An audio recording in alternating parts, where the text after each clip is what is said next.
Bonjour à tous, bienvenue dans Si on parlait sport sur TV78. L'émission n'est surtout pas manquée si vous êtes un amoureux de sport local. Aujourd'hui, pour la dernière émission de la saison, il y aura comme toujours des analyses techniques, des décryptages et surtout une dose de bonne humeur pour m'accompagner. Nos chroniqueurs sont avec nous sur ce plateau. Ils sont en pleine forme pour l'été et certains commencent même à bronzer. Présentation en musique. On commence à ma droite, musique. C'est un véritable rayon de soleil dans cette émission.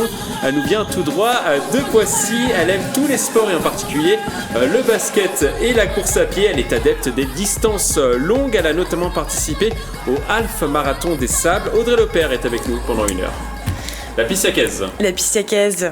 Bonjour Mickaël, bonjour à toute l'équipe. La der des der, mais c'est je pense que le meilleur pour la fin comme on dit. Donc évidemment, le soleil est là, le sport est là, la bonne humeur est là. Oui, l'émission va tourner tout au long de l'été, donc vous allez profiter de Audrey et des autres chroniqueurs tout au long de l'été. On continue à gauche, musique. Vous connaissez sa musique, c'est un monument dans cette émission. Lui n'est pas en vacances, il a charbonné pendant plusieurs jours pour préparer cette émission. Comme d'habitude, il est spécialiste du sport italien, mais c'est également une encyclopédie sur le sport yvinois. Notre Italian lover Grégory Canale est avec nous pendant une heure. Bonjour Mickaël, bonjour Audrey, bonjour à tous. Comment allez-vous Grégory? Écoutez, très bien, je suis très heureux de vous retrouver. Oui, merci de m'avoir de vous suppléer pendant 2 émissions. Merci à vous. C'est une belle expérience. Vous l'avez très bien fait, j'ai regardé les émissions. Vous avez aimé? J'ai aimé, mais je suis très heureux de retrouver mon rôle de chroniqueur et de retrouver ma tant désirée envolée, voilà, que je vais pouvoir vous distiller tout à l'heure. Ouais, on l'attend avec impatience, comme à chaque fois. On passe de l'autre côté à musique. Ce n'est plus un petit nouveau dans cette émission. Il est devenu au fil du temps un titulaire indiscutable. Il crée sa légende à chaque émission. Il est responsable sponsoring chez Orange en Ile-de-France. Il adore le sport. Il est amoureux du sport. Mesdames et messieurs, Philippe Volac est avec nous pendant une heure. Bonjour à tous, bonjour Audrey. Comment allez-vous Philippe? Très bien, impeccable. Les vacances la semaine prochaine, donc la der des der là, pour, avant l'été. Oui, on voit que vous bronzez un petit peu, légèrement. Bronzer un petit peu. Hier, j'ai passé l'après-midi toute la journée au CNR à Marcoussis, donc voilà, il faisait très très chaud. Il faisait chaud, mais ça bosse quand même encore. Ça bosse encore quand un même, petit peu. Encore un petit peu. On termine de l'autre côté à musique. Sans lui, Si on parlait sport n'aurait pas la même saveur. C'est une légende, un grand monsieur du sport francilien. Tout le monde l'adore, mesdames et messieurs. Coach Jean-Miss, ex-entraîneur du Plaisir Rugby Club, est avec nous pendant une heure. Monsieur Jean-Miss. Bonjour Mickaël, bonjour à tous et à toutes. Comment allez-vous Jean? Il fait beau. Je suis en vacances tout à l'heure, tout va bien. Oui, alors vous êtes officiellement en vacances dans quoi? 2-3 heures à peu près, vous êtes sur la route. Voilà. Donc faites attention, si vous êtes sur la route avec Jean, il a besoin d'arriver vite sur son lieu de vacances. Alors avant de passer au programme de l'émission, une fois n'est pas coutume, nous allons parler de culturisme. Muriel Beauvillain, originaire de Mitainville dans le sud des Yvelines, a disputé le championnat univers de culturisme en juin à Séoul. En Asie, l'Yvelinoise a remporté 3 titres. La première place dans les catégories glamour, un passage sur scène en robe de soirée, la première place dans la catégorie transformation et boutie sur la musculature des fessiers. Une belle récompense pour la sportive de plus de 50 ans qui fait du culturisme seulement depuis quelques années. Alors, votre avis sur cette performance? J'imagine que tout le monde est heureux de cette performance autour de cette table. Philippe? Ouais, c'est une belle performance. Au bout de 2 ans, être comme ça, c'est beau. Elle avait un objectif, je pense qu'elle avait beaucoup de kilos avant, et en 2 ans, plus ce qu'elle a pris comme prix, c'est pas mal, je veux dire. Mais voilà, pas plus que ça, mais voilà. Vous suivez de loin. Oui. Audrey, qu'est-ce que vous en pensez de Muriel Beauvillain? En fait, au vu de son histoire, je crois que elle était malade il y a 2-3 ans de ça. Oui. Elle faisait plus de 100 kilos. Donc c'est un double mérite, ne serait-ce que pour se battre, pour être en meilleure santé. Et en plus, dans le milieu féminin, de faire du culturisme, j'ai envie de dire bravo, parce que le culte du corps en France n'est pas celui même à l'étranger. Donc j'ai envie de dire chapeau bas. À 50 ans, donc bravo. 50 ans, c'est ça. Alors Grégory, vous, qu'est-ce que vous en pensez de Muriel là ? Je suis du même avis que les autres chroniqueurs. Je pense que c'est une belle leçon de vie. Alors elle a débuté aussi le culturisme, la musculation, en hommage à son fils qui a disparu en 2021, qui était un passionné de musculation. Donc c'est aussi une preuve que après une dépression, après aussi la maladie, le sport ça peut aider à se dépasser, à aller mieux, à se sentir mieux dans ses baskets tout simplement. Et aussi la discipline qu'elle défend, le culturisme au naturel, où on ne prend pas de produits dopants, tout se fait via la musculation. Moi je pense qu'il y a plus de mérite finalement à pouvoir défendre cette discipline. Oui, vous avez bien fait d'insister sur naturel, hein. Ouais. Tout est naturel hein, dans ce que fait Muriel Beauvillain. Jean, qu'est-ce que vous en pensez vous de Muriel Beauvillain ? Eh bien, c'est fantastique parce que On voit les images, justement, en ce moment. quand on sait les efforts, c'est très difficile le culturisme et la musculation. Quand on sait les efforts qu'il faut faire pour en arriver où on est arrivé, moi je dis chapeau bas. Parce que c'est des heures et des heures et des heures d'abnégation et de travail. Et il n'y a pas plus compliqué et plus difficile que travailler la musculation pure. Donc moi je dis bravo parce que en plus on l'a dit à plus de 50 ans, c'est pas évident. Et faire ce qu'elle a fait, moi encore une fois je lui tire mon chapeau. Franchement, parce que c'est vraiment des heures et des heures et des jours de combat, d'entraînement et de transpiration et d'efforts physiques qui sont très très très durs en musculation. Autour de cette table, qu'est-ce que En plus, je trouve qu'elle Oui, est, Philippe. c'est quand même assez, elle est quand même, elle n'est pas disproportionnée. Je veux dire, Elle est parce que dessinée. des fois, on voit des super balèzes et tout. Là, elle est quand même fine. Je suis sûr quand elle est en pantalon et comme ça, qu'on ne voit pas que c'est une culturiste. Hein. Et le culturisme aussi, on pense souvent plutôt culturisme masculin. Audrey, qu'est-ce que vous en pensez que ça soit une fille qui se mette dans cet objectif ? Justement, en France surtout, en plus, ça a commencé dans les années 70, le culturisme, mais c'est vrai qu'à 50 ans, enfin, dans le milieu féminin, c'est vrai qu'il faut le dire, il y a encore des regards, des préjugés, vraiment, je pense qu'on peut le dire, il n'y a pas de tabou, mais j'ai envie de lui dire vraiment bravo parce que ça permet d'ouvrir aussi d'autres portes pour d'autres femmes. C'est un exutoire, peut-être un autre sport qu'il faut peut-être féminiser. Elle a le mental aussi, je pense qu'elle a des gens aussi autour d'elle qui l'encouragent et qui la maintiennent. Donc, son entourage était un peu sceptique au début, mais finalement, maintenant, approuve totalement et l'encourage. Avec déjà le décès de son fils, ça l'a motivé. Ouais. Bravo à elle, en tout cas.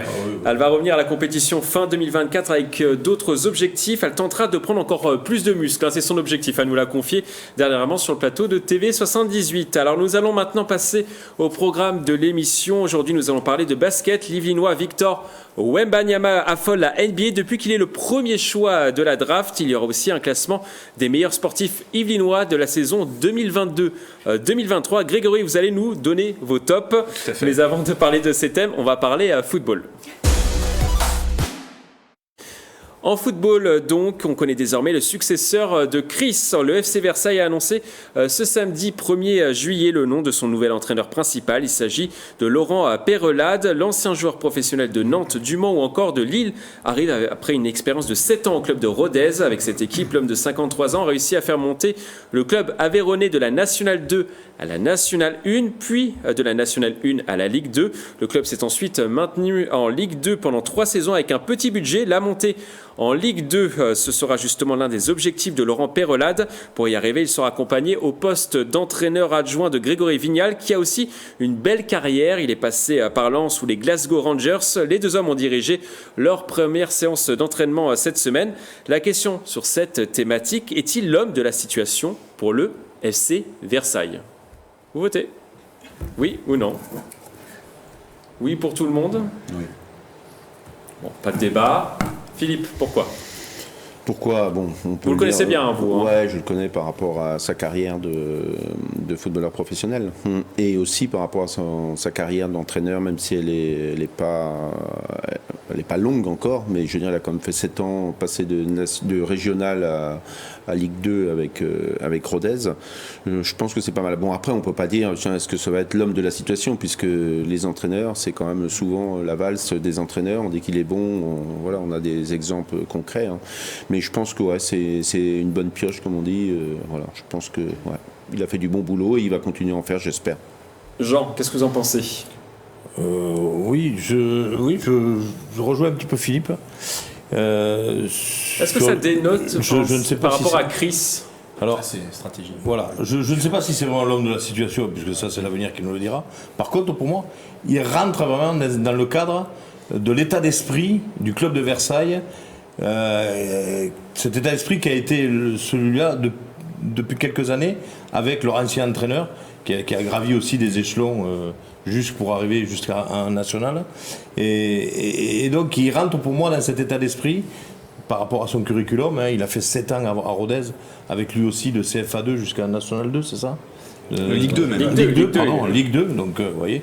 Donc de Il a CFA2 monté tous les échelons, voilà, National jusqu'à 2 jusqu'à Ligue Ligue 2. 2. Donc pour moi, c'est quand même, dans son palmarès, à travers son palmarès, il rentre un petit peu dans l'état d'esprit que reflétait le club que faisait refléter le club de Versailles. Donc pour moi, je pense que c'est quand même dans la continuité de l'histoire du club. Ça vous séduit plus qu'un Chris qui était un peu bling-bling? Eh bien, pour moi, oui, parce que justement, le club avait peut-être pas, n'était peut-être pas prêt à avoir ce genre d'entraîneur. Je pense, parce que je ne suis pas à l'intérieur du club, mais ça reflète le fait que c'est plus un club un petit peu de famille, avec un bon état d'esprit, avec des copains et des joueurs qui jouent ensemble et qui mouillent le maillot ensemble. Et dans cet état d'esprit, un Chris qui, malgré son grand palmarès, Oui, champion de France avec Lyon voilà, notamment à l'époque. mais je pense qu'il ne correspondait pas à cet état d'esprit. Alors que ce nouvel entraîneur, lui, calque mieux à cet état d'esprit. Vous êtes satisfaite aussi de la nomination de cet entraîneur, Audrey? Donc, quand on voit, donc, je pense l'expérience, l'état d'esprit, moi j'ai juste une petite note, c'est qu'on évite à avoir un défilé d'entraîneurs parce que ça peut aussi avoir une décryptation sur l'ADN du club. Donc je pense que, apparemment, de ce que nous disent mes chers amis, à mon avis, on va le voir assez longtemps, on espère en tout cas. Vous aimez bien, vous aimeriez qu'il s'engage Plus sur le long longtemps, terme voilà. à Versailles. Je pense que c'est important pour l'équipe aussi, pour se projeter, pour avoir aussi une belle mentalité, puis aussi même pour l'équipe, de se tenir vraiment un entraîneur, pour les voir grandir. Je pense que c'est important.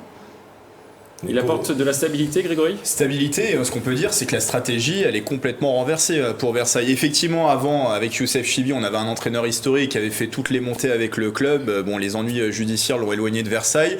On est parti sur un profil de Chris qui avait pas une grosse expérience en tant qu'entraîneur, même avec Le Mans, il n'était pas très haut placé dans le championnat de national. Effectivement, c'était un nom ronflant qui parlait aux amoureux de foot, mais plus pour son palmarès en tant que footballeur et moins en tant qu'entraîneur. Et là, on part sur un entraîneur vraiment qui a de l'expérience en plus des petites divisions entre guillemets, puisque la nationale on commence déjà à jouer dans le haut niveau.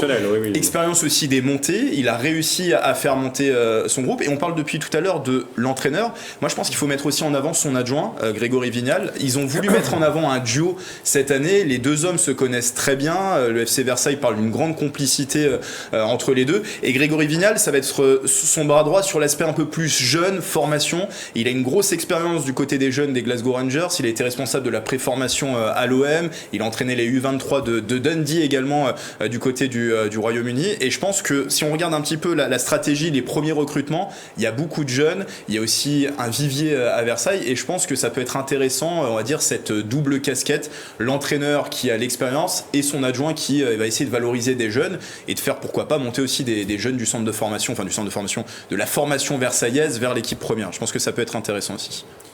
Juste pour un petit des chiffres, à Rodez, il a un bilan de 88 victoires, 69 nuls et 70 défaites. Il a emmené du coup le club en Ligue 2, on l'a dit. Bilan plutôt correct, on peut le dire, hein, Philippe Volac. Oui, correct, je veux dire.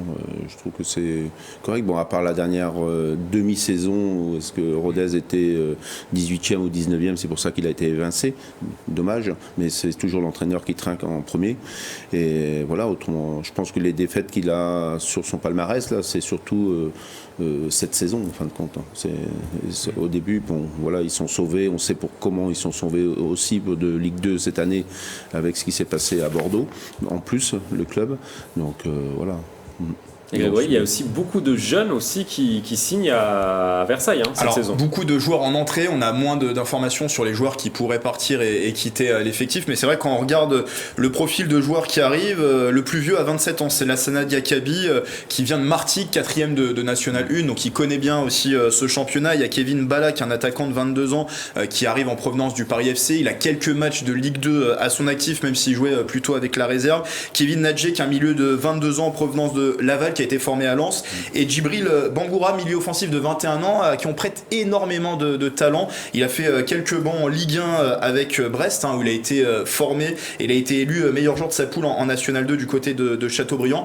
Et au-delà de ces recrutements, derrière en coulisses, il y a l'entraîneur qui travaille, mais il y a aussi un nouveau responsable du recrutement, c'est Solomon Kachala, qui a fait du très très bon travail cette année avec Dunkerque qui monte de National 1 en Ligue 2, et il prend la suite du coup de Michael Michet, et donc c'est aussi une bonne recrue à mon sens pour Versailles. C'est un homme qui a de l'expérience en termes de recrutement dans cette division-là. On a l'impression que ça structure, Audrey, ce club de Versailles, c'est important pour un club comme Versailles s'ils veulent peut-être aller plus haut dans le futur. C'est très prometteur. Quand on voit effectivement la liste des jeunes, on se projette énormément. Enfin, je pense que c'est assez solide. On aura peut-être plus de sponsors, peut-être aussi. Quand c'est bien stabilisé, quand il y a effectivement un chef d'équipe qui les projette et qui les emmène très loin, c'est que positif. En tout cas, moi, j'ai hâte de les suivre.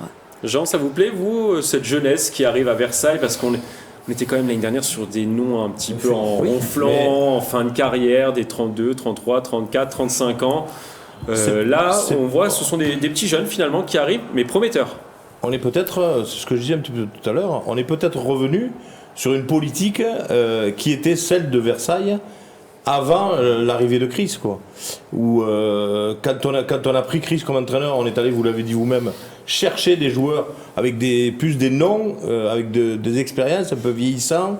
Qui ont permis d'avoir quand même à l'équipe d'avoir une expérience quand même. Qui a permis à l'équipe à un moment donné d'être toute la première partie de National. Et toute la première partie du championnat, ils étaient premiers.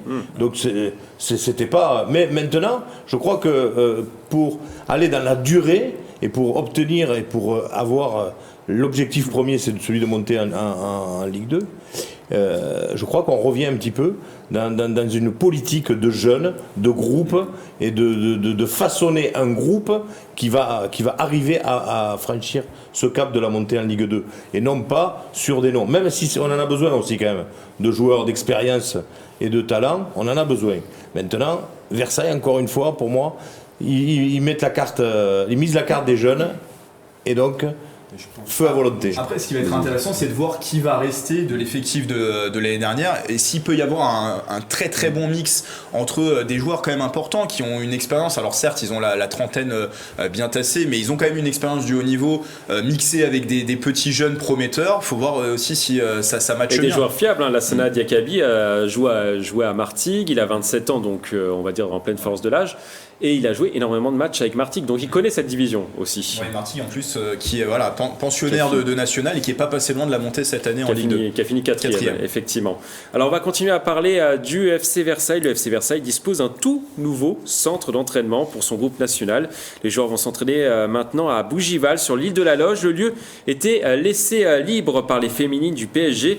Le site a des terrains de haut niveau, évidemment, des salles de réunion pour les analystes vidéo, des espaces conviviaux, des salles de fitness et de soins. Objectif, passer un nouveau palier. Pour les matchs, les joueurs de Versailles devraient jouer au stade Jean Bouin à Paris, comme l'année dernière, selon les dernières tendances. La question sur cette thématique, le club ne perd-il pas son identité en partant notamment à Bougival? Oui ou non? En sachant qu'ils seront à Bougival pour l'entraînement et pour leur match à Jean Bouin à Paris, normalement. Vous êtes partagés. Vous êtes tous partagés. Alors pourquoi, Philippe? Moi je pense qu'ils perdent plus leur identité en allant jouer à Jean Bouin que Bougival. Certes, Bougival, je crois que c'est à peu près à 20 km ou 20 minutes, une vingtaine, voilà, c'est ça. Mais ils sont pas les seuls, c'est pas le seul club qui fait ça. Je veux dire, en région parisienne en plus, ça se fait beaucoup. Bah, tiens, si on regarde rien qu'en PSG par rapport à Poissy, qui sont à Poissy, le Stade Français en rugby, enfin voilà. Non, je pense pas. En plus, c'est des belles installations. Je trouve que c'est bien. C'est nouvel entraîneur, je trouve que c'est top. Je pense que l'année dernière, ils ont pris, comme on disait tout à l'heure, l'expérience parce que il y en avait 6 à descendre. Et cette année, ils ont plus réfléchi et en voyant les installations, c'est bien, c'est important. Audrey, vous connaissez ou pas ce site de l'île de la Loge? Alors, j'ai entendu parler, pour être honnête, parce que c'est pas très loin de Poissy. Après, sur l'identité, je suis un peu partagée. C'est vrai que c'est une stratégie de communication qu'il faut justement peut-être cibler autrement. Ce qui est important avant tout, c'est les équipements. Sans équipement, on ne peut pas forcément bien travailler.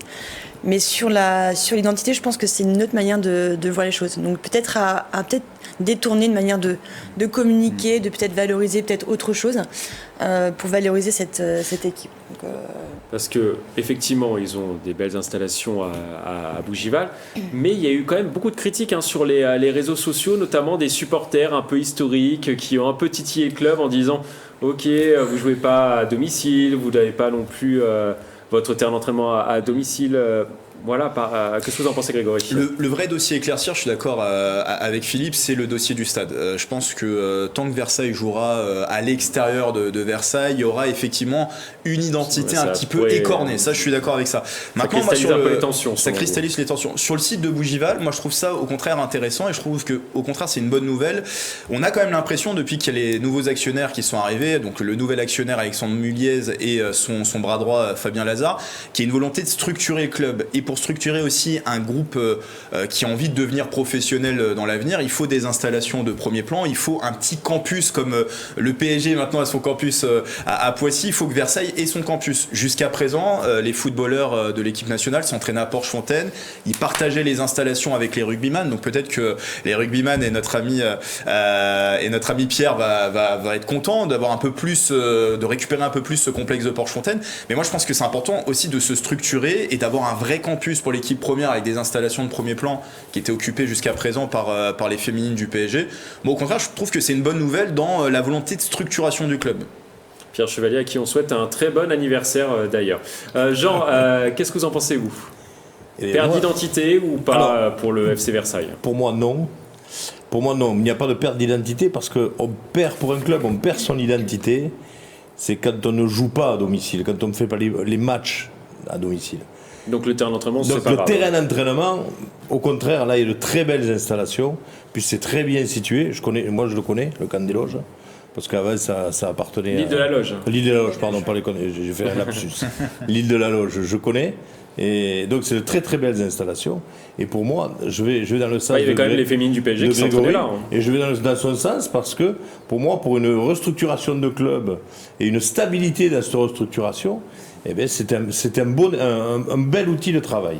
Là où pour moi ils perdent leur identité, et ça c'est le gros problème qui est développé autour de cette table depuis pas mal de temps, c'est leur stade et leurs matchs qui ne sont pas vraiment à domicile. Parce qu'ils vont rejouer encore à Jambouin, et Jambouin c'est pas leur stade, ça c'est sûr. Là il y a une perte d'identité, mais pas sur les entraînements. Les entraînements ça ne peut apporter qu'un plus au club.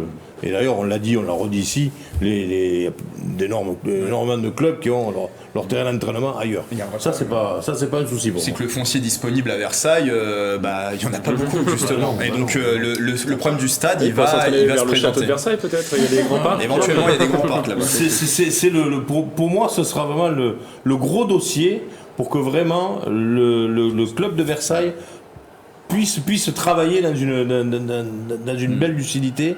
C'est ce terrain, ce stade et cet endroit pour jouer. Tant qu'ils n'auront pas réglé ce problème-là, il y aura quand même un petit bémol. Et est-ce que ce terrain d'entraînement va permettre à l'équipe d'avoir vraiment de meilleurs résultats, à votre avis? Philippe? Ça contribue. Ça contribue. Ça contribue quand même. Ouais. Quand tu es bien dans les installations, tout le monde le dit. Hein. Quand tu es bien, si tu partages en plus, quand il fallait partager à Porchefontaine, c'est ça. Les installations avec le rugby, c'est jamais facile. Les créneaux, c'est jamais facile. Là, ce sera vraiment eux à eux. Et je trouve que là, tu peux faire du bon boulot, hein, je veux dire. Non, c'est très bien, je trouve. Très bien. Grégory ? Ça va dans le sens de l'identité de club, justement, d'avoir sur un même campus les terrains d'entraînement, la salle de musculation, il y a une piscine. Ils vont pouvoir peut-être se restaurer sur place, peut-être même faire des mises au vert et dormir sur place. Ça va dans le sens de l'identité de club. Donc finalement, quand on pose la question sur le terrain d'entraînement, moi je pense pas que ça va briser l'identité de club, bien au contraire. Voilà, puisqu'on parle de centre d'entraînement et de performance, il y a un autre club qui va changer de centre d'entraînement dans les prochains jours, c'est le Paris Saint-Germain qui déménage du camp des loges de Saint-Germain-en-Laye pour aller à Poissy. Alors votre avis tout simplement assez rapide sur ce complexe ultra moderne, qu'est-ce que vous en pensez ? Je crois qu'il Qu'est-ce que vous en pensez Audrey ? Si vous évitez Poissy, vous pouvez éventuellement dire que vous n'aimez pas. Je vais rester objectif. Je trouve que c'est très bien le changement. Enfin, je trouve que au vu de ce qu'on voit maintenant au niveau du nouveau camp, en fait, les entraînements sont nettement mieux. Enfin, on a vu les scènes, on a vu le film aussi. Voilà, on voit les piscines, il y a piscine d'eau chaude, d'eau froide, voilà, exactement. Un petit espace de convivialité pour les joueurs et ils vont pouvoir se retrouver jouer à la PlayStation. Effectivement, il y a un baby-foot également. Et très beau terrain de football. Les terrains sont magnifiques, donc j'ai envie de dire à 100%, je suis très contente pour eux. Jean, qu'est-ce que vous en pensez de ces terrains à Poissy? C'est bien, c'est très bien. Hein. Je ne sais pas pourquoi. Est-ce qu'ils vont gagner avec des champions, etc. Oui, voilà. Mais est-ce que c'était vraiment pas bien où ils étaient au camp des loges, cette fois-ci, au camp des loges. Est-ce que c'était vraiment pas bien? Est-ce que ça nécessitait vraiment un changement? Je ne sais. Moi, je n'ai pas la réponse. Maintenant, si ça peut éventuellement leur faire gagner la Coupe des Ligues, la Ligue des Champions, pourquoi pas, on dira qu'ils ont raison. Maintenant, on montre des photos là où il y a un baby-foot, et qui joue au football au lieu de jouer au baby-foot, et puis après, on verra. Grégory, vous étiez, il y a quelques jours dans ce futur centre d'entraînement du Paris Saint-Germain. J'ai pu rentrer. C'est ça. On va pas tout dévoiler ici. Mais oui, j'ai pu visiter ce bâtiment des joueurs qu'on a pu voir en avant-première, qui est un peu le point central de ce site de 74 hectares. Il y a quand même 17 terrains de football avec des technologies qui sont reproduites par rapport au Parc des Princes. Par exemple, les terrains des pros sont également chauffés. Bon, je sais pas si c'est en phase avec l'écologie, ça c'est moins sûr. En tout cas, le bâtiment, moi ce qui m'a marqué, j'ai trouvé que c'était vraiment fait pour la performance. On n'est pas dans le luxe non plus, les chambres sont très belles, mais c'est pas des chambres de luxe. Voilà, on n'est pas dans un hôtel, je trouve 5 étoiles, mais c'est standard. C'est standard. Après, l'espace de balnéothérapie, la salle de musculation très très très belle aussi. Et effectivement, pendant la visite, on a bien insisté sur les espaces de vie commune au-delà des chambres.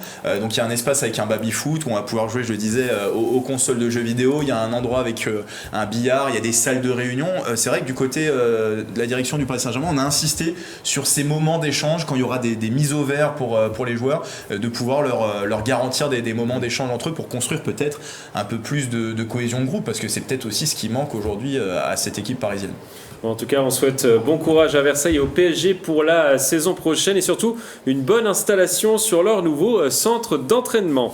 Alors on va maintenant parler basket. Les San Antonio Spurs ont annoncé que Victor Wembanyama avait signé son contrat après avoir été drafté en première position de la draft le 23 juin dernier. Une première pour un basketteur français.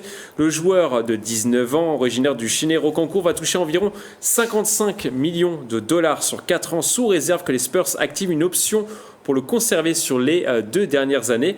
Votre avis déjà sur ce gros chèque que Victor Wembanyama va toucher? C'est à peu près les standards d'un numéro 1 draft. Oui, c'est tout à fait logique. C'est logique. Ouais. Mais c'est vraiment là-bas, c'est de la folie. Ouais, c'est vraiment de la justement, la Wembamania.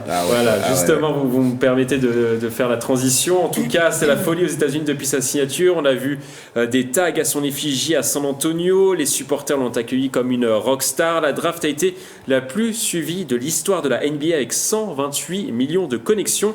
Une véritable Wembamania. Alors, est-ce que vous comprenez cette folie autour de Victor Wembanyama, Audrey?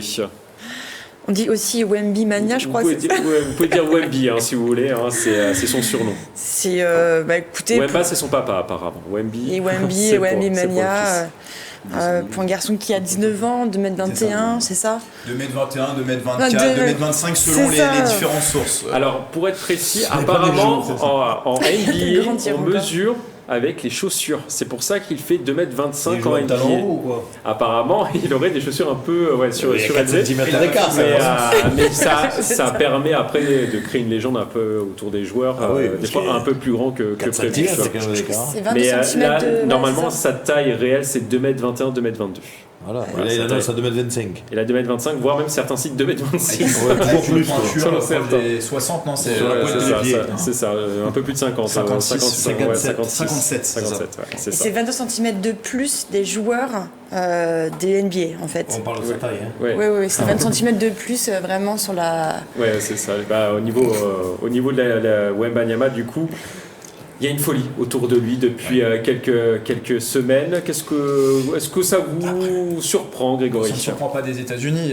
Tout est voilà, en version XXL là-bas. Là, quand on se promène, alors je lisais ce matin dans l'équipe, à côté de Las Vegas, parce qu'il y a la Summer League qui va débuter du côté de Las Vegas. Il y a des panneaux géants avec à l'effigie de Victor Wembanyama. À côté de ça, il y a Beyoncé. Donc ça y est, voilà. Non, mais voilà, mais c'est vrai. Et c'est ce que dit le journaliste de l'équipe. Mais c'est ce que dit le journaliste de l'équipe sur place. J'ai pas les mensurations de Beyoncé, mais C'est vrai qu'on est dans une totale sûrement. folie. Alors, j'espère qu'il va avoir les épaules, je pense, qu'il va avoir les épaules pour eh bien, continuer dans la NBA et pouvoir encore progresser, parce qu'il a encore une belle marge de progression devant lui. Après, oui, je la comprends, cette folie. On parle de basket, on parle d'un sport parmi les plus suivis aux États-Unis. On est dans une autre dimension. Là, on passe de la Betclic Elite à la NBA. C'est pas du tout la même chose. C'est même pas le même sport pour moi. Qu'est-ce que vous en pensez, Philippe? J'ai hâte de voir déjà ce soir parce que dans cette nuit, je veux dire, Il sera attendu. il fait son premier match contre Hornets dans la Summer, Hornets, quand les Hornets. J'ai hâte déjà de voir le premier match, même si peut-être qu'il va pas jouer beaucoup, mais Non, apparemment, il ne jouera pas très Ouais, il va longtemps. pas jouer beaucoup, mais j'ai hâte que ça commence de le voir. Je le dis depuis qu'on en parle sur le plateau, hein. Mais j'ai vraiment hâte de voir. Et là, il est en train de prendre en plus en musculature. Il est à fond, il s'entraîne.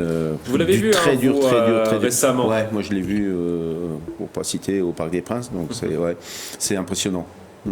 2m21, Ah ouais, c'est 22, vraiment 23, 24, impressionnant, 25. ouais. Ça J'ai voulu dépend. prendre un selfie, c'est lui qui me l'a pris parce que je ne savais pas comment faire. Ouais, je savais pas comment faire. Il dit j'ai l'habitude. Alors, mais qui dit médiatisation dit souvent aussi détracteur. Wembanyama a été gentiment chambré, regardez, après sa première séance de shoot dans la salle des Spurs devant les photographes. Wemby a en effet raté beaucoup de tirs et les fans des Rockets de Houston l'ont chambré, ainsi que d'autres suiveurs de la NBA. Un internaute s'est même interrogé pour savoir si les Spurs avaient choisi le bon joueur. Qu'est-ce que vous en pensez, Jean? Voilà, il marque là par contre. Ouais, bon, ça c'est de bon augure, on verra. Bon, on va pas juger ce joueur sur 3 paniers en exercice comme ça raté. À froid. Ouais, mais bon, voilà, non mais ça c'est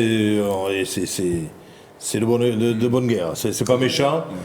Surtout que les Rockets auraient pu peut-être avoir Wembanyama dans leur équipe. Oui, dans son c'est équipe. peut-être un petit point de jalousie aussi, certainement. Après, c'est quand même le phénomène, hein, franchement. Je crois que tout le monde l'attend. Tout le monde attend. Il va falloir, pour moi, il y a 2 choses.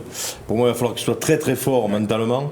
Parce que là, bon, on ne faisait que parler de lui, mais c'était peut-être. Là, maintenant, ça y est, il a les 2 pieds dedans. Et là, il va falloir maintenant qu'il prouve sportivement qu'il est vraiment l'homme de la situation et le grand espoir du basket mondial dont tout le monde parle. Donc ça, il va falloir qu'il soit très très très très fort dans sa tête, parce que là, ça va pas être facile, c'est pas du tout le même challenge qu'il a pu avoir jusqu'à maintenant. Et deuxièmement, le gros problème de tout sportif, c'est la blessure. Donc il faut lui souhaiter qu'il ne se blesse pas. Je crois que, comme Philippe dit qu'il fait beaucoup de préparation physique, notamment de la musculation, je crois que surtout dans le championnat de la NBA, où c'est un petit peu plus musclé au niveau des rapports physiques qu'en France. Donc il va avoir besoin de s'épaissir un petit peu et d'être un petit peu plus guerrier. Et pour moi, 90 matchs par saison. Voilà. Donc, ces deux principes, pour moi, ce sera vraiment les points d'honneur qu'il faudra qu'ils mettent pour pour être le grand joueur que tout le monde attend. Audrey, il faut peut-être qu'il se mette un peu dans sa bulle, à votre avis, Wembanyama, qui parle peut-être avec les anciens aussi qui sont passés par les Spurs de San Antonio. Alors, je pourrais pas forcément en dire autant que mes amis, mais c'est vrai que même Tony Parker a dit s'il ne se blesse pas, ce sera un des plus grands joueurs de l'histoire. Donc c'est vrai que quand même, si Tony le dit, c'est que c'est la vérité. Après, c'est vrai que Tony qui lui a donné des conseils, hein. Je pense qu'on va voir la photo qui va s'afficher à l'écran. Ils ont mangé ensemble pour lui a donné quelques petits conseils. Mais c'est important aussi d'avoir aussi un soutien comme Tony.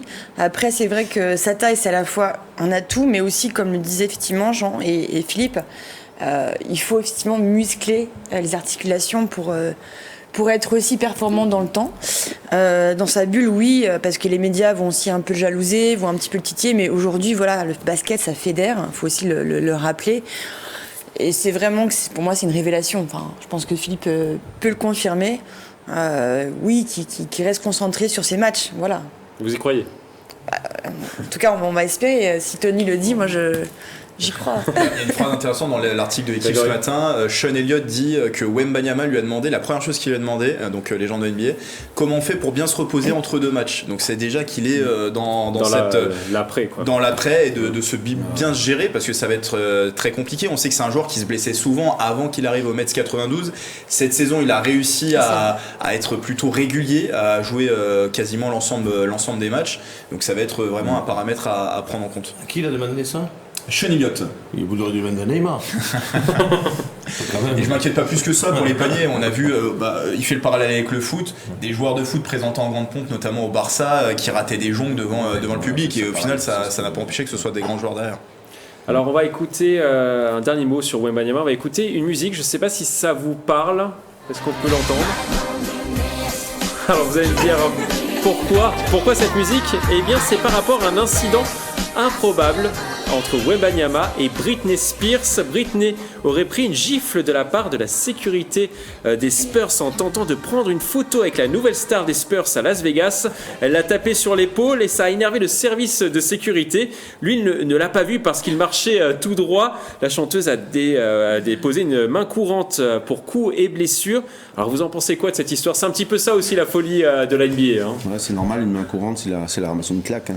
C'est tout à fait logique. Donc non, mais voilà, il est vraiment, c'est là qu'on voit qu'il est suivi partout et chaque geste qu'il va faire, il y aura toujours quelque chose. Donc c'est normal. Enfin, je veux dire, c'est voilà.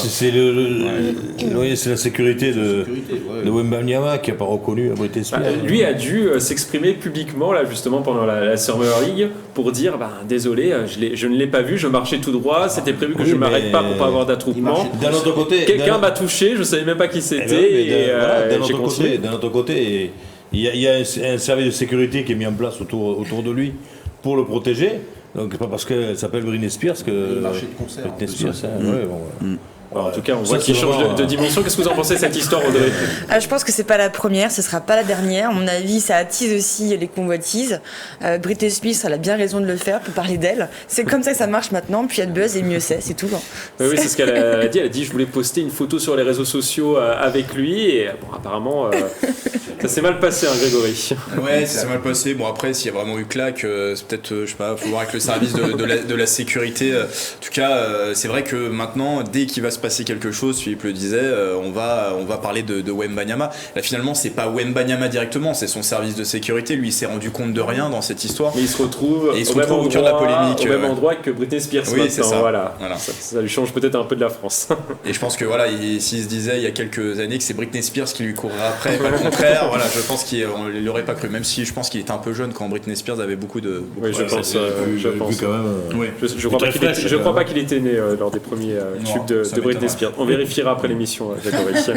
Alors on passe maintenant à notre page débat. On va maintenant parler des Jeux Olympiques de 2024. Elles seront 8. 8 communes des Yvelines ont été sélectionnées pour accueillir la flamme olympique sur leur territoire le mardi 23 juillet 2024. La flamme traversera les communes de Mantes-la-Ville, de Poissy, de Saint-Jean-Manlé, de Rambouillet, pour des segments de 3 à 5 km, Saint-Rémy-les-Chevreuses, les Mureaux et Guyancourt au Golfe National pour des segments d'1 km. Le soir, les célébrations se dérouleront au domaine de Madame Elisabeth après un parcours dans les rues de Versailles. Au total, 100 personnes seront choisies pour porter la flamme olympique sur environ 200 mètres chacun. Alors la question sur cette thématique, ce rendez-vous sera-t-il un grand événement festif et populaire? Forcément, dans les Yvelines, le 23 juillet 2024. Jean, pourquoi? Pourquoi? Quand même. C'est la flamme olympique, quand même. La flamme olympique, c'est quand même un événement sportif mondial, planétaire. Donc c'est quand même non seulement fantastique, mais en plus c'est un honneur pour les personnes qui vont être choisies de porter cette flamme olympique. Je crois qu'on n'a pas de chiffres, mais il doit y avoir quand même énormément de gens. 11 000 relayeurs, ouais, mais dont 1000 pour les Jeux paralympiques. Ouais, mais là sur la portion qui va être... Ah non, les gens qui vont être choisis, mais quand même c'est un honneur immense. Une centaine de personnes à peu près. Pour ces gens qui vont avoir la chance de porter cette flamme olympique, qui est quand même tout un symbole, et pour moi le symbole du sport dans tous ces états. Et donc forcément, c'est un événement fantastique et qu'on ne vivra qu'une fois dans notre vie. Donc forcément, en plus dans les Yvelines, donc c'est fantastique. La flamme passera à Poissy, Audrey. Je suis très contente parce qu'au vu de la situation, cette société qui est un petit peu fracturée, excusez-moi, c'est un peu politique, mais je trouve que ça arrive à un moment vraiment important, un contexte. Le sport rassemble, comme l'a dit d'ailleurs Pierre Bédier. C'est un vecteur de rassemblement. Le président du département des Yvelines. Tout à fait. Et le fait de pouvoir aussi, ne serait-ce qu'à Poissy, je suis très contente, étant Piciacaise, de pouvoir valoriser le patrimoine de cette belle ville. C'est aussi de pouvoir découvrir d'autres communes sur leurs forces aussi, parce qu'on les découvre pas forcément tous les jours. Et je trouve que voilà, c'est comme tu le dis, Jean, c'est un moment fort. C'est le sport, mais ça dit beaucoup de choses. Des jeunes qui sont effectivement avec du handicap, sans handicap. Tout le monde est là, tout le monde est ensemble pour porter cette flamme qui a une belle symbolique. Vous aimeriez la porter, Philippe? Oui, j'aimerais. Si, je pense que je serai réparé d'ici là. Mais c'est possible que je la porte. On verra ça dans quelques. Vous avez participé à un tirage au sort, peut-être? Ouais, enfin, par rapport à Orange, je veux dire, on m'a, proposé. Voilà, c'est ça. Donc voilà, non, c'est un honneur. Et puis quand on voit la flamme dans tous ces... Bon, après, c'est super bien. Bon, après, je suis juste déçu qu'il y a des polémiques parce que, voilà, par rapport à certaines villes, pas certaines villes, mais ce sera toujours comme ça. De toute façon, même quand il y a des grandes compétitions... La flamme a quand même passé dans 12 000 km dans toute la France. Je veux dire, ouais, quand même. Et puis même si c'est que 200 mètres par... voilà, c'est quand même... c'est un honneur, c'est beau, il y aura de la sécurité tout autour. Non, mais c'est vrai que c'est fantastique. Hein. Grégory, qu'est-ce que vous en pensez, vous? Et puis quand on regarde le Vous aimeriez la porter, j'imagine, aussi, bien sûr, la flamme. Mais je suis entièrement d'accord avec Jean pour moi, la flamme, c'est apparemment, le Philippe symbole... a des bons tuyaux, hein, si vous voulez. Au-delà du symbole de l'olympisme, c'est le symbole du sport par excellence. C'est vraiment, ce serait un rêve. Et effectivement, toutes les communes ne peuvent pas être garnies et ne peuvent pas être traversées par la flamme. Mais là, si on regarde le parcours, un peu, on va dire, les 4 points cardinaux des Yvelines, quasiment en tout cas. On a de la vallée de Chevreuse, du nord des Yvelines, Poissy, Saint-Germain-en-Laye, aussi la région de Versailles, Saint-Quentin en Yvelines. Donc j'ai envie de dire, les Yvelinois sont plutôt garnis. Et en plus, c'est tombé quasiment à quelques jours d'intervalle d'une autre bonne nouvelle. On a appris, et bon, on le savait, c'était dans les cartons, que le parcours aussi de l'épreuve de cyclisme sur route passerait largement dans les Yvelines, avec un passage, une boucle sur la plaine de Versailles, passage dans la vallée de Chevreuse. Donc on multiplie les bonnes nouvelles. Et ça confirme que les Yvelines auront une place de choix pour ces Jeux Olympiques de Paris 2024. Et il y aura aussi des célébrités qui vont porter la flamme. Je pense notamment au trappiste Jamel Debbouze qui pourrait porter la flamme. On ne sait pas s'il portera la flamme dans les Yvelines ou dans un autre département, mais bon, il serait plus logique qu'il la porte peut-être dans les Yvelines. Il portera la flamme comme d'autres personnalités, dont Thomas Pesquet. Qu'est-ce que vous en pensez, vous aussi, autour de cette table? Un trappiste, Jamel Debbouze, des célébrités, voilà, qui porteront la flamme. C'est bien qu'il y ait un peu de, j'ai envie de dire, de tous les profils, des anonymes et aussi des célébrités. Pour Jamel, oui, c'est une reconnaissance supplémentaire pour le parcours de ce jeune trappiste qui aujourd'hui est monté très haut. Oui. Qu'est-ce que vous en pensez, André? Je rejoins Grégory, il faut qu'il y ait une vraie diversité. Enfin, connu, pas connu, il faut qu'on soit vraiment tous une vraie mixité, une vraie diversité. C'est ça la flamme olympique. Non? pour vous? Qu'est-ce qu'il y a? Non, c'est pas ça. Non, principe. pour moi justement, non, je reste sur le sport. Ouais. Je reste vraiment sur le sport. Pour moi, je l'ai dit tout à l'heure, pour moi c'est vraiment le symbole même du sport. Et il y a tellement de sportifs, donc tout le monde, loin de là, aura la chance de pouvoir le faire. Donc je pense qu'il ne faut pas tout mélanger. Parce que justement, je ne vois pas pourquoi cette flamme olympique serait utilisée pour valoriser d'autres personnes. C'est le sport. Ouais, vous êtes plus sur les sportifs. Moi, je suis vraiment voilà. pour les sportifs. Voilà. Et pour moi, cette flamme doit être Plus sur les anciens véhiculée sportifs, et portée, peut-être. et portée par les sportifs. Que ce soit des anciens, des jeunes, on n'a que l'embarras du choix. Je crois qu'il ne faut pas mélanger. C'est l'emblème du sport mondial, donc il faut que ça reste sur le terrain du sport et ne pas ouvrir d'autres polémiques inutiles en ce moment. Moi, je suis à 100% d'accord avec toi. Vous êtes d'accord Ah avec, ouais, avec c'est Jean. du sportif pour chaque sport qu'il y a comme aux Jeux Olympiques, des jeunes qui font de chaque discipline, il y en a assez et tout. Je trouve que ce serait plus symbolique que des anciens sportifs aussi. Ça, oui, il n'y a pas de souci. Mais le showbiz, je trouve qu'il n'a pas sa place.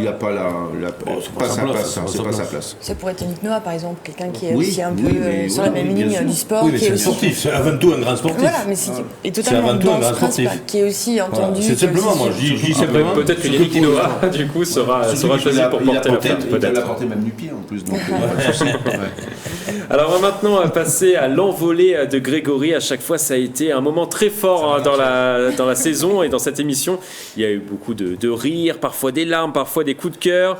De quoi allez-vous nous parler aujourd'hui, Grégory? Oui, je vais faire le bilan calmement en me remémorant chaque instant de cette saison. Il s'en est passé des événements et des performances sportives. L'heure de se poser une question: qui est le sportif de 2022-2023? Voici une petite sélection. Lui truste régulièrement sa place dans nos sportifs de l'année depuis quelques mois. Arthur Rinderknecht, 27 ans, a encore fait parler son talent.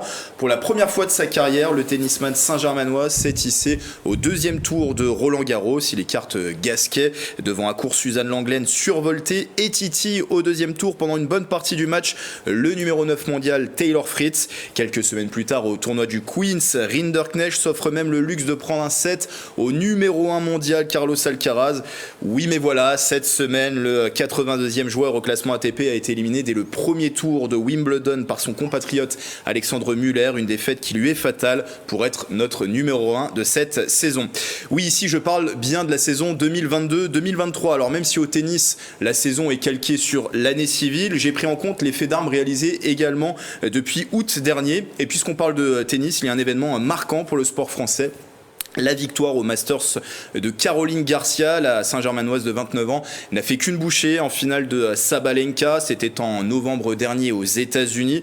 La deuxième fois seulement qu'une Française remporte la compétition, 17 ans après le sacre d'Amélie Mauresmo en 2005. À l'instar d'Arthur Rinderknecht, Caro Garcia brille moins cette saison, cette année. Elle sort dès le deuxième tour de Roland-Garros. Elle a fait un huitième de finale, il faut aussi le préciser, du côté de l'Australian Open. Reste à savoir son parcours à Wimbledon. La joueuse affronte Cathy Volinets au troisième tour. C'est la pépite du sport automobile français. À seulement 14 ans, Jimmy Elias est devenu le premier pilote numéro 1 de l'International Karting Ranking dans la catégorie Rennes. C'est un classement qui a été donc mis en place cette année par la FIA. La catégorie, ça s'appelle hockey. Celui qui a passé ses premières années de vie à Guyancourt doit batailler avec des pilotes parfois plus âgés et professionnels. Donc plus âgés et professionnels, tout cela pour décrocher un volant dans une écurie de Formule 4 et pourquoi pas dès la saison prochaine. Après un début de saison canon, le pilote de World Racing est rentré dans le rang, étant l'actuel numéro 15 mondial, mais le protégé d'Esteban Ocon en garde encore peut-être sous la pédale pour poursuivre son rêve, concourir un jour en Formule 1. Va-t-il fouler encore longtemps la pelouse? Alors il l'a pas encore foulé, mais va-t-il la fouler pendant longtemps? La pelouse des terrains flambant neufs du campus PSG à Poissy. L'avenir de Kylian Mbappé semble de plus en plus s'écrire en pointillé au Paris Saint-Germain, ou Kylian Saint-Germain, appelez-le comme vous voulez, tant il a été encore primordial dans la conquête du 11e titre de champion de France de son club cette saison. C'est son seul titre, il faut le préciser, avec le trophée des champions. Ses statistiques: 43 matchs, toutes compétitions confondues, 41 buts marqués et 9 passes décisives. Et on se souviendra surtout de ses performances en bleu, lui qui a inscrit un triplé en finale de la Coupe du Monde. Rien que ça, le gamin de Bondy qui fêtera ses 25 ans en décembre n'est pas fait du même bois que les autres. Plus on avance, plus on monte en gamme. Là, je vais vous parler, à mon sens, de l'émotion de cette saison. Il faut remonter à octobre dernier du côté du Vélodrome national de Saint-Quentin en Yvelines se tenaient les championnats du monde de cyclisme sur piste. Enfin, Mathilde Gros est sur le toit du monde. L'athlète a décroché à 23 ans la médaille d'or en vitesse individuelle, une demi-finale empochée au caractère et au terme d'un suspense insoutenable face à l'Allemande Inze avant de terrasser en finale une autre Allemande, Friedrich. La communion était incroyable avec son public saint-quentinois venu en nombre dans les gradins.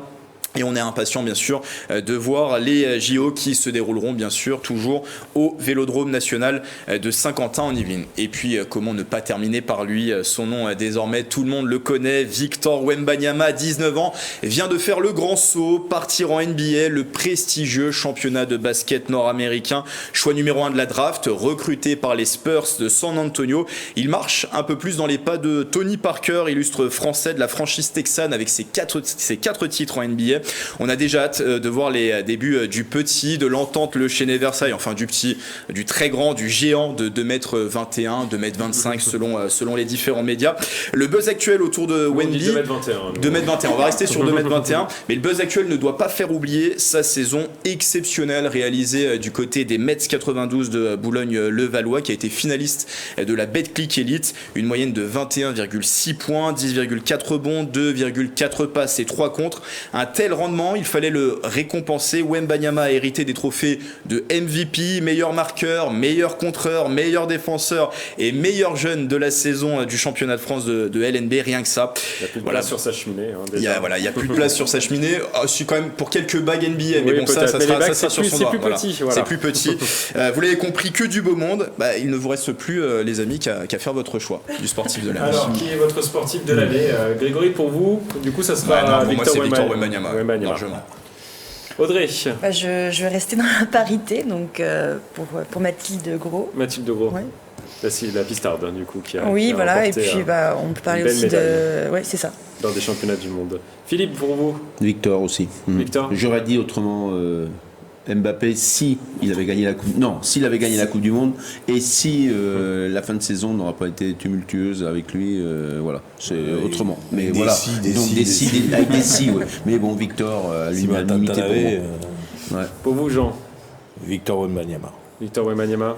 Ouais, pour moi, oui, parce que c'est le phénomène de l'année et pour moi... Après, finalement, il n'a pas gagné pour l'instant. Non, vraiment de titres. Mais contrairement, par exemple, à Mathilde Gros qui a remporté quand même une médaille lors des championnats du monde. J'ai hésité longuement parce que c'est un titre qu'elle a obtenu. J'ai hésité entre les deux, pour tout vous dire. Et j'ai hésité. Parce donc elle a obtenu le titre. Mais pour moi, Wembanyama, c'est vraiment un sportif français. Puis j'ai réagi en français. On met la charrue avant les bœufs quand même. Donc il a pas encore prouvé en NBA, mais on dit déjà que c'est un grand champion. Donc pour moi, c'est quand même... On n'en a pas beaucoup, on n'en a pas souvent. Donc on en a un.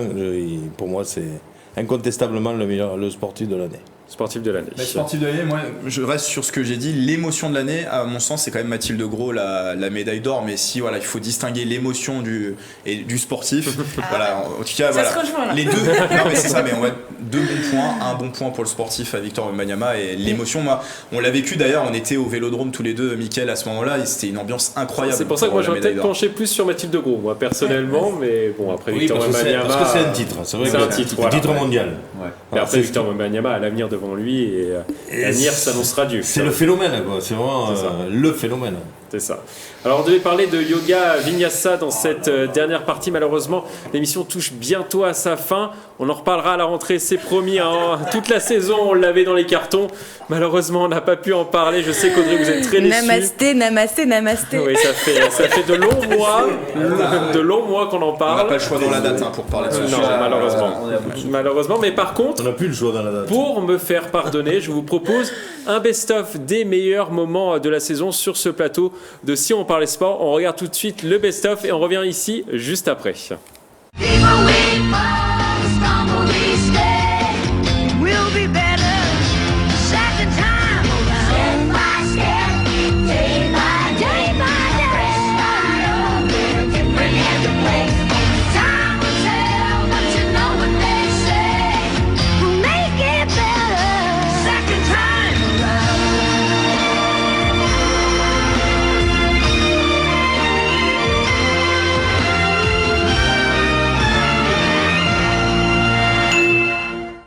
Bonjour à tous, bienvenue dans Si on parlait sport. C'est le premier numéro de cette saison sur TV78. C'est notre cerise sur le gâteau, notre flamme olympique. Comment allez-vous, Jean? Bonsoir à tous, bonsoir Michael. Salut. Et il y a longtemps que vous n'avez pas vu les cerises. Hein. J'ai du mal à comprendre les sportifs qui pourraient même de haut niveau, qui pourraient ne serait-ce que prendre 10 kilos pendant l'hiver. Je trouve ça un peu hallucinant. Mais après... Bon. Ah, Pierre Chevalier nous dit que non, apparemment, c'est Oui, mais pas impossible. Moi, ça me surprend toujours, voilà. Et donc, À quel moment on pourra dire que le FC Versailles est un prétendant sérieux pour une montée? Quand ils vont monter. J'ai tout regardé, et limite en léger différé en live. Mais quand on n'a pas le choix dans la date, on s'adapte. MVP lors du quart de finale face à l'Italie, Grégory. Bravo Émilie. Bon, on va donner la parole aux spécialistes. De suite. Bon, il reste que 20 minutes d'émission par contre, hein, Mike. Un grand fan du football italien, notre Italian lover, notre tour de Pise, Grégory Canale est avec nous pendant une heure. J'espère qu'elle va pas vaciller la tour de Pise, qu'elle va rester en place. Un petit Père Noël, hein, c'est ça, Oui, sur votre veste. Petit Père Noël de circonstance sur un gros Père Noël. Je parlais tout à l'heure de révision, je sais que vous avez parfaitement révisé l'émission, hein, c'est ça, hein. Sur le bout des doigts. Sur le bout des doigts, et surtout dans vos spams. ça sera pas dit à l'antenne. Je sais qu'au niveau des calendriers, au niveau du choix dans la date, c'est difficile pour la FFF de décaler les matchs. Ah, un petit duel entre Jean et Pierre, allez. Entre Jean-Pierre. C'était pour te faire chier. Je sais bien. À vous, Jean. Alors, Mathéo. voilà, Mathéo. Je les vois tous les dimanches, tous les samedis, tout le temps sur les routes des Yvelines. Et donc c'est une terre de vélo. Vous les regardez, qui vous s'est- ne faites pas de cyclisme par contre. J'essaye d'éviter de rouler dessus. Déjà, je plaisante. Pas tant que ça. Donc il est jeune, Audrey, on le met pas dans les flops. Enfin, ils sont jeunes, tous les deux. Enfin, je veux dire, jeune, c'est dans la tête, mais. Les Templiers, ils ont quand même quelques pom-pom girls, hein. Cheerleaders maintenant, je crois qu'on dit ça dans le club. Je croyais qu'on allait les voir. Non. La France est une équipe un pays de, je Oui. dirais pas, mais bon voilà, bien, il a c'est quand bien. même dit plus tout ce qu'il a. J'en l'aurais dit, hein, par Ouais, contre, hein, je ouais, tiens à le ouais. préciser. C'est bien, vous merde. respectez les règles, Philippe. Pour moi, le sportif de Victor, l'année, c'est Wembanyama. Victor Wembanyama, pour deux raisons. La première, parce que je m'étais promis de pouvoir prononcer Wembanyama. Donc je l'ai fait, ça a marché. Victor Wembanyama, 3 fois. On peut dire Wemby apparemment aussi. Wembanyama, maintenant que je l'ai à main, je ne vais pas le lâcher. Hein. Est-ce que vous l'avez encore plus maintenant, Jean? Wembanyama. Voilà, ça- Je l'ai bien là. on a passé une belle saison quand même. Ah ouais, fabuleux. C'était bien. Philippe Ouais, je suis et content Audrey, de vous avez l'avoir intégré trouvé. l'équipe, on va dire, cette année. Ah oui, il y a quand même des grands piliers, donc je suis un peu timide, mais en tout cas, je suis très contente de voir les pépites. Voilà, bon, vous montez en puissance en tout cas au fur et à mesure des émissions, que ce soit vous Audrey ou vous Philippe. Grégory, Merci. un petit mot peut-être Merci. sur... Bah, moi c'est ma 3e saison, C'est cette donc saison, sur voilà. Parler Sport, c'est toujours un plaisir de pouvoir parler de ce qui nous anime Un plaisir avec. avec Jean bien sûr. Et, de Oui, on a le parler- duo, on a l'aile gauche C'est justement. ça. Il y a- voilà, il y a- Le bateau qui va chez le côté, quand même. Mais non, toujours un plaisir de parler de ce qui nous anime, le sport, les sujets. Alors des fois on est d'accord, on est souvent plus ou moins sur les mêmes aspects, on a souvent on est Sauf souvent avec Yann d'accord. Dujarrier, hein. Mais Bon, c'est ça vrai lui il a que, part. enfin, sur ce bord-là en tout cas, on est souvent d'accord. Mais toujours un plaisir. C'est vrai. Ça, c'est Jean, bon. Jean, vous reviendrez l'année prochaine? Avec un immense plaisir. Franchement, je suis vraiment personnellement en 8e saison, je crois. Donc, On compte plus, hein. on ne compte plus, mais c'est vrai que c'est toujours un réel plaisir de vous retrouver. Et on passe d'excellents moments, mais avec des sujets quand même, où on est sérieux quand même. Hein. Et puis préparé, j'ai toujours très bien préparé, donc aucun problème. Bon, moi, je crois que c'est le moment de vous souhaiter à tous de bonnes vacances. Bonnes vacances aussi aux téléspectateurs. C'est déjà la fin de cette émission.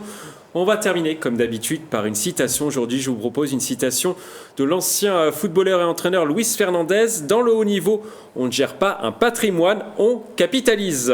Je vous laisse méditer sur cette phrase. À bientôt sur TV78 et surtout, un bel été.